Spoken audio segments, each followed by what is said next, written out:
Les doy la bienvenida a Del Saber Hacer al Hacer Saber, un podcast sobre comunicación para universidades. Soy Manuel Bomecker y en las conversaciones que recorreremos juntos vamos a dialogar con personas que piensan, diseñan y gestionan la comunicación para universidades desde adentro. Este podcast surge de años de trabajo con universidades de América Latina, en particular con la Facultad de Ciencias Exactas, Físicas y Naturales, con la Universidad Nacional de Córdoba, con el Consejo Federal de Decanos y Decanas de Ingeniería de la Argentina y con la Asociación de Universidades del Grupo Montevideo. Quédense para escuchar una conversación que continúa pensando cómo se construye la comunicación para la ciencia, la educación y la innovación. Empecemos. Continuando con estas charlas entre colegas sobre comunicación y para pensar un poco las realidades de los desafíos de gestionar comunicación en instituciones de grandes dimensiones, en instituciones complejas, se me ocurrió convocar a este señor que tenemos aquí presente, que se llama Federico Barreto, coordinador de comunicación de la Universidad de la República en Uruguay, con quien nos hemos encontrado en nuestra tarea de gestión en organizaciones transnacionales, como la Asociación de Universidades del Grupo Montevideo, y que en mi caso particular, Federico, antes de invitarte a abrir la charla, me atrajo mucho la mirada que tenían sobre el proceso de atención dentro de la universidad, porque coincide con algo sobre lo que vengo pensando hace algún tiempo, que es cuál es la función de la comunicación en las instituciones. Y esto ya no tiene que ver con instituciones de mayor o menor tamaño, sino cuál es la función de la comunicación en el proceso de digitalización de nuestras sociedades y cuáles son las tareas de gestión que tiene la comunicación en relación a la comunidad. Y un poco lo que les vengo pidiendo a todas las personas con las que abrimos esta charla, que nos puedas contar un poco, Federico, de dónde venís, qué haces, digamos, porque uno asume, a veces el coordinador de comunicación de cualquier institución, marca, nadie sabe muy bien qué hace un coordinador de comunicación. Entonces, pedirte un poco que nos cuentes un poco tu recorrido, qué haces hoy en la UDELAR y tu mirada sobre la función de la comunicación como una primera instancia de apertura. Nada más que eso, darte la bienvenida. Buenísimo, muchas gracias, Manuel. La verdad que una alegría tremenda haber recibido esta invitación y poder concretarla en esta conversación de hoy. Como bien decís, nos conocimos hace poquito, pero creo que muy rápidamente pegamos sintonía respecto a la mirada sobre la comunicación universitaria, sobre un análisis de contexto de lo que está sucediendo en los últimos años, así que toda conversación contigo es recontra bienvenida y siempre es la primera de muchas, ¿no? Uno nunca se siente que es la primera, sino que está recién dando el puntapié inicial, así que eso creo que entusiasma un montón. Bueno, te cuento, mi llegada a la comunicación tiene que ver obviamente con mi disciplina, con mi profesión. Yo soy licenciado en comunicación por la Universidad de la República, pero bueno, no fue un camino tan recto. En realidad yo desde hace mucho tiempo, casi que desde mis primeras experiencias laborales hasta este desempeño ahora al frente de la comunicación de la UDELAR, tuvo más que ver con la política pública que estrictamente con la comunicación. Yo trabajé en políticas sociales, en el Ministerio de Desarrollo Social, políticas sociales en general, después específicamente vinculado a los sistemas de cuidados, y en el último tiempo, hasta 2020, me desempeñé como director nacional del Instituto de la Juventud de Uruguay, que es un cargo estrictamente político que tenía que ver con el gobierno que estuvo entre 2015 y 2020. En 2020, con el cambio de gobierno, concursé para asumir la dirección de la comunicación de la UDELAR, y bueno, después de un llamado cortito de 2 años, en plena pandemia, terminé asumiendo este rol, que bueno, capaz que si te parece, Manuel, déjame contar un poco qué es la Universidad de la República, porque capaz que no, sí, claro, lo conoce y me parece que es como condición para entender algunas de las cosas que nos estamos proponiendo. La Universidad de la República es la principal institución de educación superior del Uruguay, está cumpliendo 175 años, o sea que la universidad se creó 19 años después de la primera constitución del Uruguay. Casi que vino enlatado, ¿no? Creación del Uruguay, creación de la universidad y otras tantas instituciones públicas, y es por definición el lugar en donde el país, donde Uruguay desarrolla ciencia, desarrolla enseñanza universitaria. Voy a poner algunos ejemplos. Somos 160.000 estudiantes. Para ser un país de 3 millones de personas, es una universidad muy grande, incluso en la comparación internacional. Tiene 10.000 docentes, 9.000 funcionarios. O sea, es una universidad que, por lo menos en tamaño, no envidia tanto a otras, pese a estar en un país por destrozo el más chico del continente. Entonces, bueno, eso es una paradoja importante. En un país donde todo es chico, tenemos una universidad muy grande. Una universidad que nace siendo una universidad de Montevideo, de la capital del país, y hoy ya tiene una presencia en 16 de los 19 departamentos del Uruguay. O sea, es una universidad nacional, realmente es de la República, y ya no de Montevideo. Y bueno, esta expansión, si bien en el último tiempo se han creado universidades nuevas, son todavía muy chicas, muy incipientes, y voy a poner un solo ejemplo, y después podemos avanzar para hablar un poquito más de comunicación. Yo te diría que el 90% de las veces, el 95% de las veces que un académico, que un científico aparece en un medio de comunicación pública, ese académico es de la Universidad de la República. O sea, casi toda la cobertura que hay sobre ciencia, tecnología, enseñanza superior que se da en nuestro país, tiene que ver de alguna forma con la Universidad de la República, lo que complica mucho los clippings de prensa, pero bueno, también nos permite tener una mirada bastante integral y global, y bueno, evidentemente cuando se habla de estos temas, innovación, desarrollo, tecnologías, educación, más directa que indirectamente se está hablando de la Universidad de la República. Con ese contexto, el peso de la comunicación, bueno, es innegable, no cabe ninguna duda para cualquiera que sea un estudioso de estos temas. Vos llegaste a tener, cuando describías la Universidad de la República, me sorprenden las similitudes con la Universidad Nacional de Córdoba.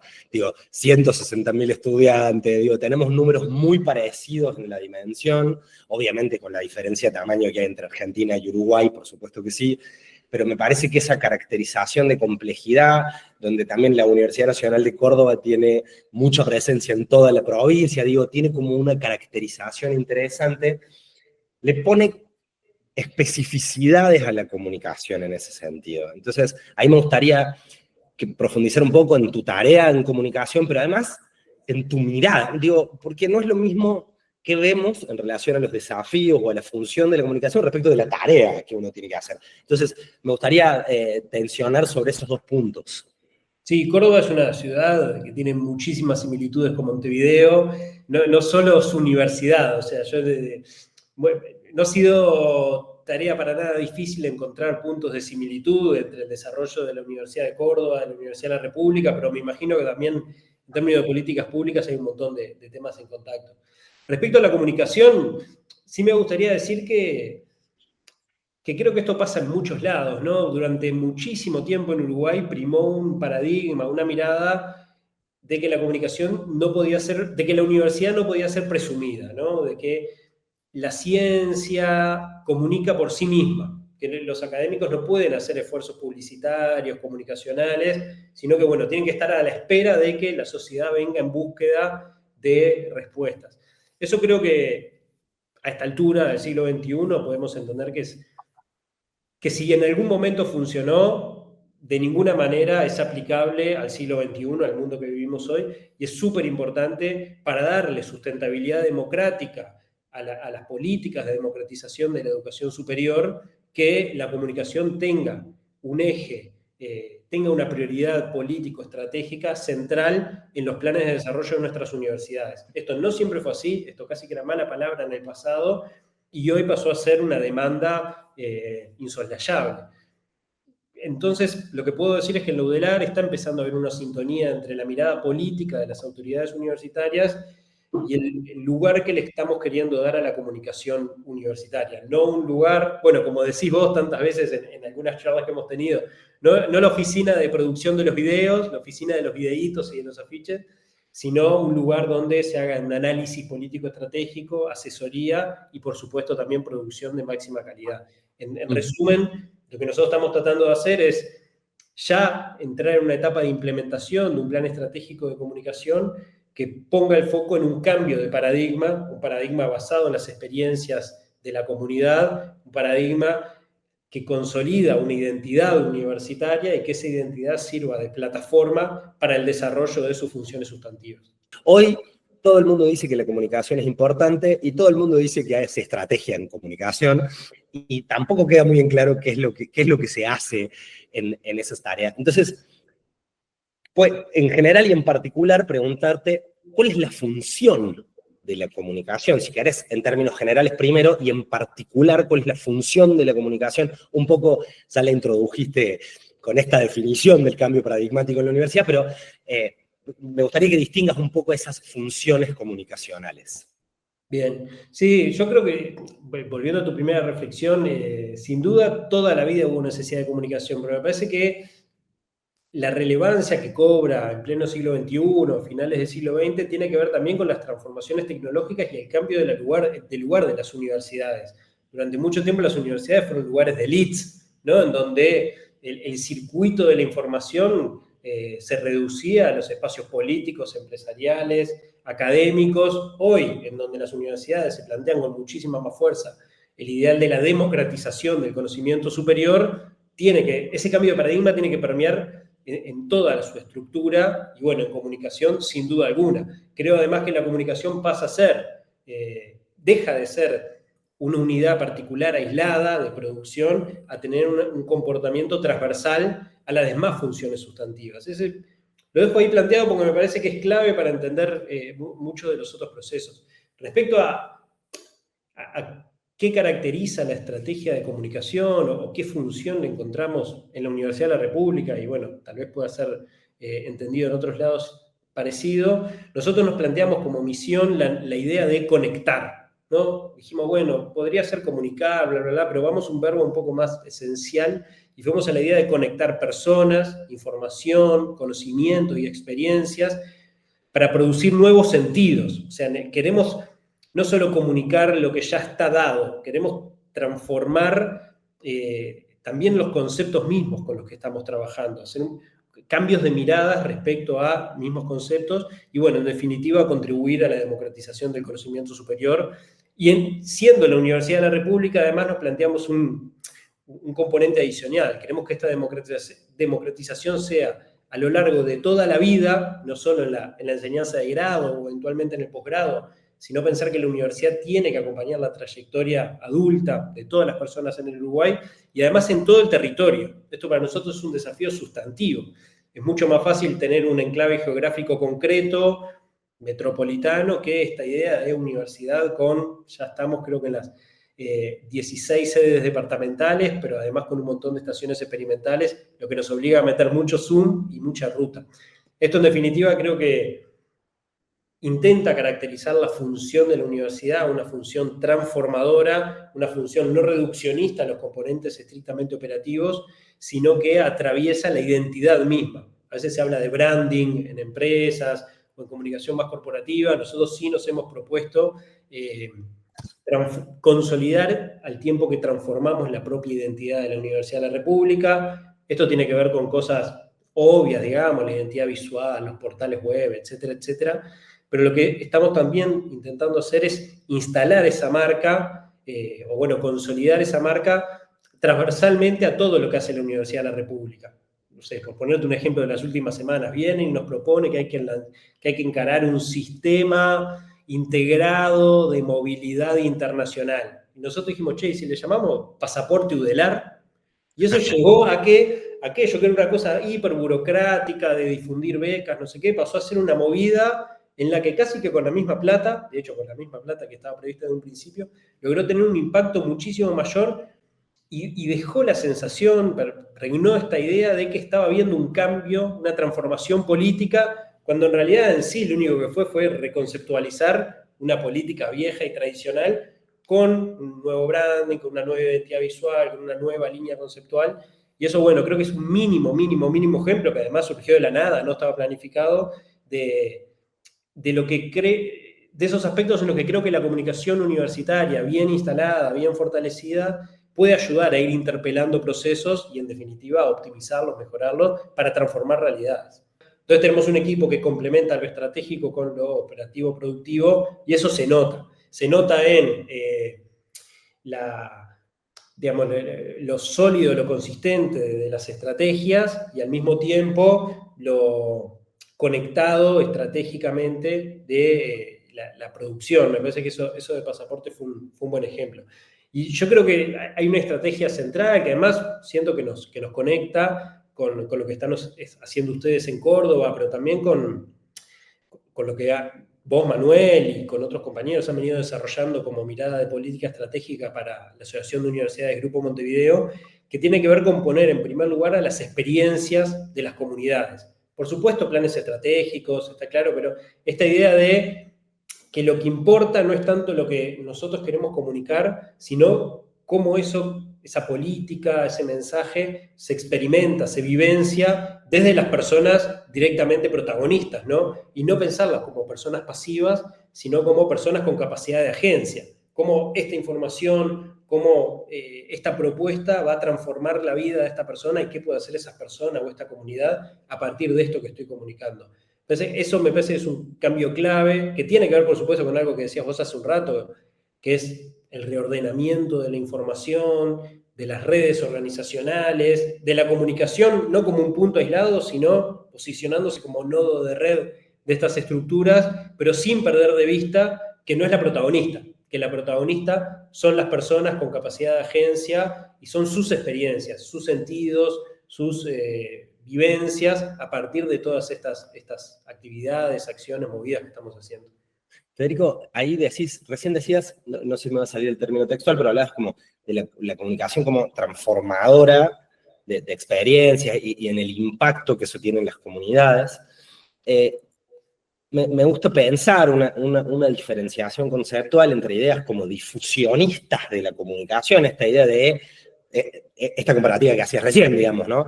No importa tanto lo que yo quiero comunicar, sino cómo va a transformar a la comunidad, cómo lo va a vivir, cómo lo va a experienciar, si es que el término es posible.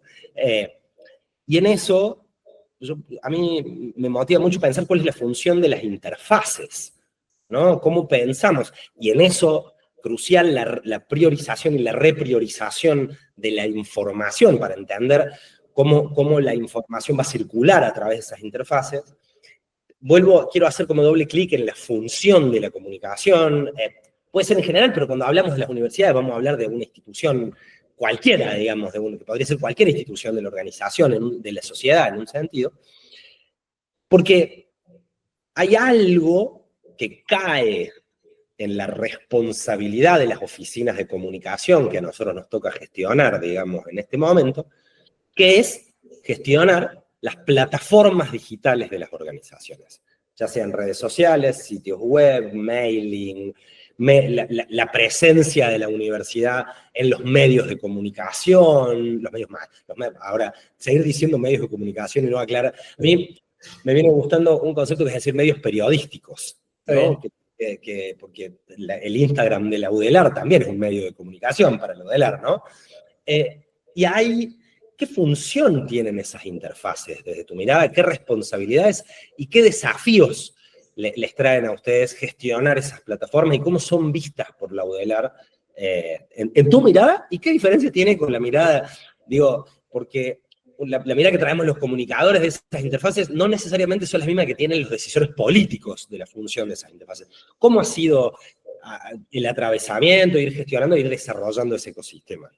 Sí, lo primero que quiero decir es que está atravesado por muchísimas tensiones y yo en general soy bastante escéptico o desconfiado de estos gurús que a veces aparecen que te dicen, no, mirá, esta es la solución mágica para todos tus problemas en las plataformas, cuando en realidad las plataformas se transforman permanentemente y estoy convencido que miente el que te dice que las conoce al 100% o el que sabe qué va a pasar el año que viene. Entonces, con esa cautela, agrego una segunda tensión que tiene que ver con lo primero que estábamos conversando, que nosotros estamos corriendo muy de atrás. O sea, la Universidad de la República demoró muchísimo en tener redes sociales por esta idea de que no eran del todo necesarias, que eran casi mala palabra, que la comunicación tenía que ser más tradicional, más pasiva. Bueno, nosotros obviamente pasamos a darle a las redes sociales un lugar protagónico conectado con la producción audiovisual, no en las redes sociales tradicionales, sino que empezamos a desarrollar también una política audiovisual importante para alimentar directamente nuestras redes sociales. Y respecto a la función, al rol, creo que acá también hay una tensión que tenemos que abordar en algún momento. Nosotros, obviamente, por ser un lugar de muchísima mayor facilidad para llegar sobre todo a las generaciones que ingresan a la universidad, pero también a docentes jóvenes, etcétera, nosotros pasamos casi que a migrar los contenidos de nuestro portal web a las redes sociales. Pero también seguramente eso sea un error si lo consideramos desde una perspectiva reduccionista. Lo que hemos intentado hacer en el último momento es que sea más espacios de interacción que estrictamente difusionistas, pero también, insisto, muy tensados por, voy a decirlo así como me sale, por el miedo de saber a qué monstruo estamos alimentando, ¿no? ¿Hasta dónde las universidades tenemos que alimentar empresas privadas, que son lo que terminan siendo las redes sociales, que también tienen sus propios juegos personales? Nosotros durante mucho tiempo priorizamos Twitter como red de llegada, por lo menos en Uruguay, al periodismo, a las élites políticas, a los universitarios. Y bueno, y hoy Twitter, desde su transformación a X, sinceramente está generando enormes debates en todo el planeta respecto a qué hacemos cuando financiamos una empresa de estas características. Y eso nos lleva también a pensar, bueno, lo mismo con TikTok, lo mismo en algún momento con Meta y con Facebook. Yo creo que si bien las universidades tienen que estar ahí, tienen que dar batalla a esta desnaturalización que se ha dado de lo que alguna vez fueron las redes sociales en sus inicios, también es verdad que no creo que seamos capaces de escribir hoy manuales para los próximos 5 años. O sea, creo que recién hoy estamos procesando muchas de estas transformaciones, viendo si la solución es intervenir y disputar el espacio tal cual está planteado, o seguramente sea ir a la búsqueda o construir nuevas plataformas. Eso es lo que tiene que ver con redes sociales. También hay otra tensión que capaz que no es tan interesante como esta primera, pero no es nada menor en términos organizacionales, es que muchas autoridades políticas creen que las redes sociales son su nueva sede virtual, por decirlo de alguna forma. En algún momento la página web era mi oficina en el internet, ahora mi cuenta de red social pasó a ser mi oficina en el mundo de las redes sociales. Nosotros lo que sugerimos es que eso no necesariamente tiene que ser así y puede ser contraproducente desde el punto de vista de la consolidación de marcas comunes como es la marca de la universidad. Hoy la Universidad de la República tiene 1.500 millones de mini redes sociales que son atendidas por una persona, a veces un administrativo, esa persona renuncia, la red queda muerta, hay que salir a ver quién tiene la contraseña, nada. Lo mismo pasa también con los informáticos, las páginas web. Nosotros somos de la idea de generar un ecosistema de redes sociales, de páginas web, con funciones compartidas, administraciones compartidas, políticas compartidas que puedan ser lideradas por un espacio de comunicación central y también sostenidas y mantenidas de estrategias compartidas. Esto disputa, con lo que decías vos, con lo que a veces las autoridades políticas creen para sí. Nos pasó con Internacional. Internacional quería su Instagram. Yo quiero el Instagram de Internacional. Y sin embargo creo que tuvimos mucho más eficiencia haciendo esa política de pasaporte UDELAR, potenciándola desde las propias redes centrales de la universidad, y eso en sí mismo habla de la política internacional sin tener que morir en una página web y una red social por cada quincho. Eso creo que son algunas de las tensiones y desafíos con las que convivimos y con las que estamos estudiando permanentemente para encontrar soluciones e implementaciones concretas para momentos específicos. Entonces, me parece que nos falta un debate asociado a la función de los dispositivos digitales.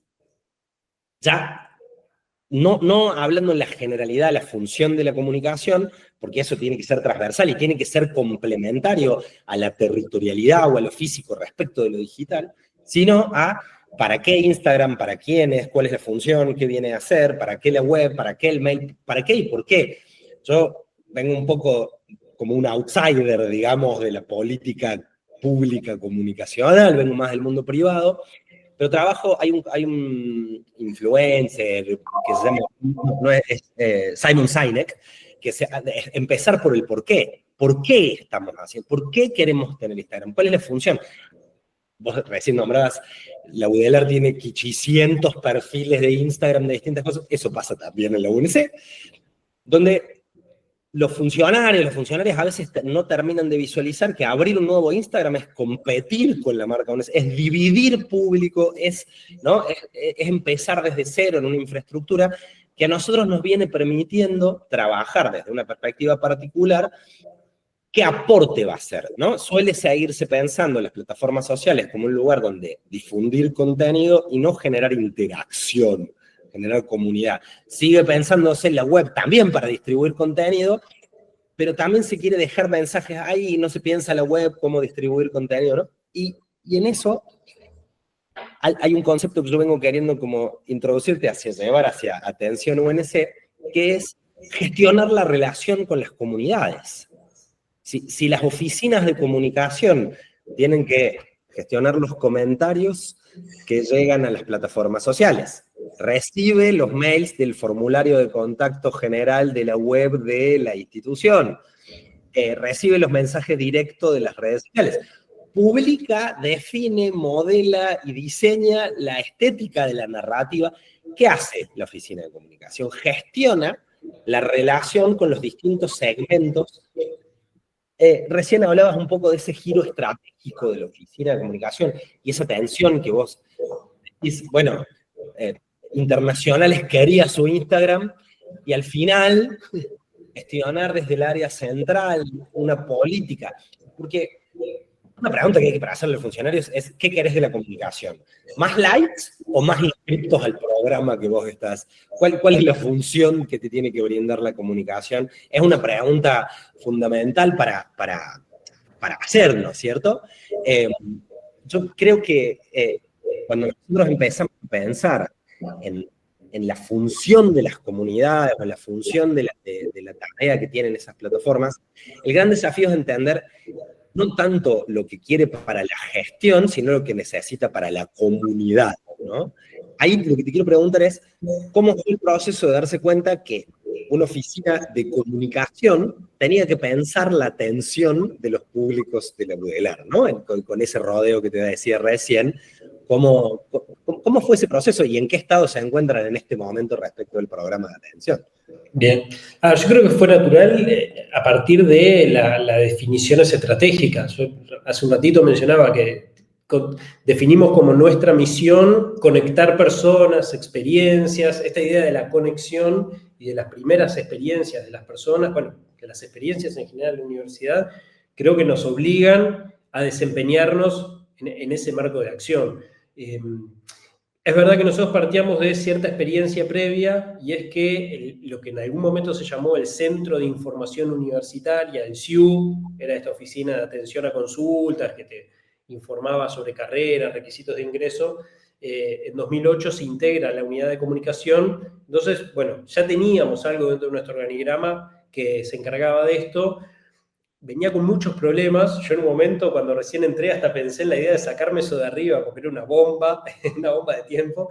Pensé en pasarlo a otra oficina y al final dije, no, esto es nuestro, por más difícil que sea, hay que entrarle. Y ahí, juntando aliados, encontramos como esta idea de pasar de la información a la atención y pasar de centro a la idea de servicio como nodo de red para toda la universidad.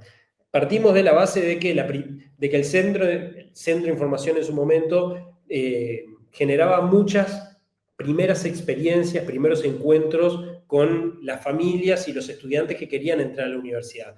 Esa primera respuesta que a vos te dan cuando vas a un lugar es determinante, es como el amor a primera vista o no, La primera reacción con una persona determina toda la trayectoria. Entonces entendíamos que ese era un momento medular al que la universidad le estaba dedicando ridículamente poca atención, valga la redundancia. Si tuvieras que hablarle a otros u otras colegas que están en procesos de conformación de sus equipos o en sus desafíos, te quiero pedir dos respuestas. Si tuvieras que hablarles a otros colegas de qué cosas tener en cuenta en los procesos de desarrollo de las políticas de comunicación, y si tuvieras que hablarle a otros decisores políticos, ¿no? Como en los dos niveles, ¿qué les dirías en los desafíos de comunicación que se tienen? ¿Qué podrías, como cierre de conclusión, en términos de desafíos comunicacionales? Sí, a los colegas sobre todo los invitaría a conversar respecto a las transformaciones tecnológicas. Yo creo que ahí tenemos una tensión bisagra, o sea, que tiene que ver con la readecuación, por decirlo de alguna forma, laboral. O sea, nuestras clásicas profesiones, ¿viste? Diseño, web, redacción, están completamente interpeladas por la transformación tecnológica. Nosotros instalamos un laboratorio de tecnologías aplicadas a la comunicación, que en algún momento podemos conversar de eso, para pensar cómo incorporar la inteligencia artificial generativa, pensar qué dilemas éticos nos enfrenta para tratar de ser punta y no cola al respecto. O sea, eso me parece que es el tema por supuesto, eminentemente de debate actual, además del político que ya conversábamos. Y a los decisores yo creo que la clave es, también tiene que ver con los colegas, demostrar de qué somos capaces, ¿no? Yo no soy de la idea de ir con planes con el presupuesto al lado, sino ir con planes y el precio escondido. Como uno en los restaurantes o en las estrategias comerciales. Mirá, nosotros somos capaces de hacer esto, tenemos este proyecto, creemos que habría que hacer esto, así, asá, no te muestro el precio. Una vez que ya te compré, una vez que ya sos mi cliente sin saber cuánto te va a doler, bueno, ahí pasemos a hablar de plata. Y eso la verdad que nos ha dado mucho resultado y nos ha ganado la confianza. Yo digo que hoy estamos disfrutando de cierto crédito que tiene la comunicación universitaria entre nuestras autoridades políticas, porque hemos hecho esta estrategia de decir, mira, somos capaces de hacer esto, vos confiá, firmá acá, este es el presupuesto. También ser austeros, ¿no? Esta idea de que no siempre se precisa más plata, sino reorganizar lo actual, por lo menos en el mediano o largo plazo, también nos ha demostrado que si somos capaces de demostrar la capacidad de transformación organizacional que tiene una buena comunicación universitaria, casi que la pavimentación de los caminos nos la hacen por nosotros. O sea, las puertas se van abriendo solas. Eso por lo menos es una visión tal vez un poco esperanzadora o pelín ingenua, pero bueno, cuando hay leyes universales consolidadas y alineamientos de astros, la cuestión más astrológica, son ventanas de oportunidad que creo que hay que aprovechar al máximo. Fede, muchísimas gracias por tu tiempo y por acercar con estas ideas tan interesantes. Nos quedan charlas sobre el laboratorio de tecnologías y quiero que tengamos una grabación para que nos muestres un poco el CRM y cómo, después de que pasen las inscripciones, para que nos cuentes los resultados que tuvieron. Muchísimas gracias, ¿eh? Manuel, un enorme placer para mí. Ojalá estas conversaciones sigan. Seguiré interesado para todo el ciclo. Vamos arriba. Felicitaciones por todo lo que están haciendo, que está espectacular y lo seguimos con mucha atención desde acá, desde Uruguay. Gracias. Esto fue Del Saber Hacer al Hacer Saber, un capítulo más del podcast sobre comunicación para universidades. Mi nombre es Manuel Bomecker y hace más de 15 años trabajo acompañando universidades, equipos de ciencia y espacios de innovación en el diseño de sus estrategias de comunicación. Podés ver este podcast en YouTube, escucharlo en Spotify y en Medium podés acceder para ver artículos que publico de fondo sobre comunicación institucional. Todos los enlaces están en la descripción del episodio. Gracias por estar ahí. Que sea comunicación.